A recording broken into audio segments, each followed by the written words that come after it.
Hello everyone, this is Moudou from Magic Card Market Insight and from Magic Corporation in Paris, here with a deck tech, and the deck tech is Perpetual Games in Standard with Dominaria. Now, Dominaria has not brought a lot to this archetype, but I think it actually could make a difference.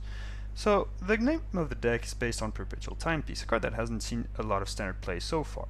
2-mana artifact that can tap to mill yourself, only yourself, 2 cards, and for 2 exile it and shuffle any number of target cards from your graveyard back into your library. Now, you might want to know how this is actually a card. It doesn't really do anything, no card advantage, and actually a pretty solid card disadvantage if you want my humble opinion. But in this kind of deck, it can actually lead you to not lose the game, and we're going to come back to that later. The shell is basically blue-white control, with everything that is pretty classical in the shell. Main deck authority of the consoles, which I recommend for the first weeks of the format, but could probably move out in time, because aggro decks might not be so prevalent. Also, thanks to Dominaria, we now have a lot of 2-mana removal for creatures, which is a very important feature in the deck, because so far we only had Baffling End for 2 mana in the color combination, meaning that we actually could lose to very aggressive strategies like Red Deck wins. Now with Seal Away we can actually exile a Hazoret without having too much of a problem. Of course we have the classical Disallow, Supreme Wills, Negates, Settle the Wreckages, and Fumigates to get rid of basically anything our opponent wants to do. Cast Out can either cycle or deal with generic threats, while Glimmer of Genius, Supreme Will, and Search for Escanta are going to draw us more cards as the game goes on. Also, I do like this Pull from Tomorrow. It's one of my pet cards. I kind of do like it. It's a good top deck when you have a billion lands into play.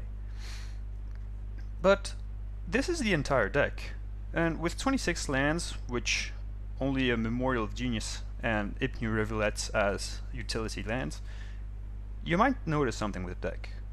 There is no way to kill your opponent. And yeah, that's right, you're not going to win.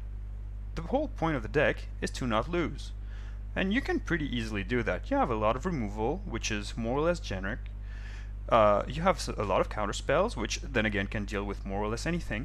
You have ways to draw your cards in order to make sure that you have whatever you need whenever you need it. And you have the Perpetual Timepiece. Perpetual Timepiece is actually at the center of the strategy. The whole thing works thanks to this card.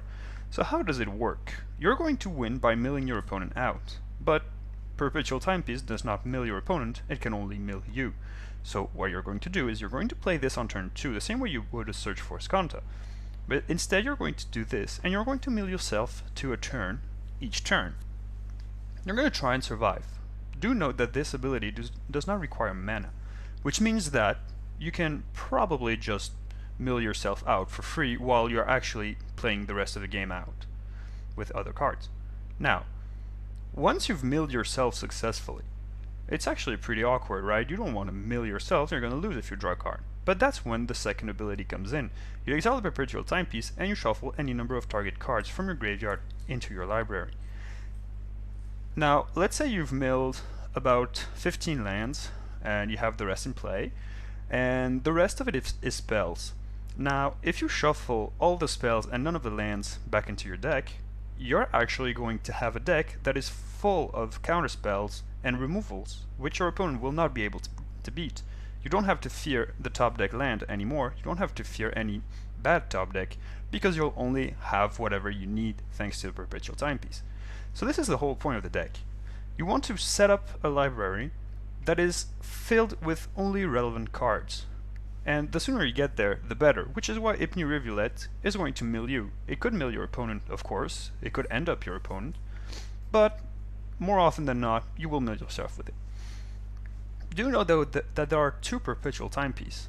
I don't expect either of these to be countered or destroyed, as this would be a waste of a card for the opponent, actually. But I think that if you can manage to empty your library once and then shuffle some cards back in, you might still be at a disadvantage. There is a chance that you still have less cards than your opponent, and that if the game goes on, as you are not winning with anything, you actually might come to a natural mill yourself quicker than your opponent will. Hence the second timepiece that will do it all over again and ensure that you will not lose the game to self-milling. Of course, the Ipni rivulets can also help in the race. Don't forget that. Chef Dunes are here to provide extra fuels for the Ipni rivulets, but there are only 2 of them because, well, you have no creatures. And now on to the sideboard. The sideboard is actually pretty self-explanatory. You want to complete the playset of Authority of the Consuls for aggro matchups, and you also want some Excellence Binding, just in case there are a lot of Planeswalkers or non-attacking creatures such as the Scarab God running around. Gideon's Intervention is also a pretty nice way to block out basically anything, from approach to problematic permanents like Excellence Binding. You have Essence Scatter in case of 2 heavy creature decks, and complete the playset of Negates, because control matchups can be a mirror. You have 3 Torrential Gearhulks and 3 Lyra Dawnbringers as actual win cons in your sideboard, and this is due to the fact that sometimes game 1s go astray, and like you see, these games can take quite a while, and if you take too long, you might actually not be able to win the games in the right amount of time, particularly in real-life tournament. And you don't want to end up with a draw or with just losing 1-0 because you didn't have any win con. So sometimes you need to race, and this is where Lyra Dawnbringer and Torrential Gearhulk come in. They come in as big beaters when your opponent will have removed most of his removal from his deck, and you still have, honestly, plenty of ways to protect them. So there you have it. This deck is, I think, nearly unplayable on Magic Online because the clock is split, but in real life, you can actually win the first game in 40 minutes and then go 10 minutes into the second game and not lose it, which will lead you to win many rounds 1-0. This may be crazy, but some of you will remember even Flock's memorable run at Pro Tour Magic 2015, where he actually won with a deck that had Elixir of Immortality as his win con. Of course, Perpetual Timepiece is not Elixir of Immortality, and thank God it's not, because I think we would have very powerful control decks if we did have that card in Standard. But I think this is about as close as we can get.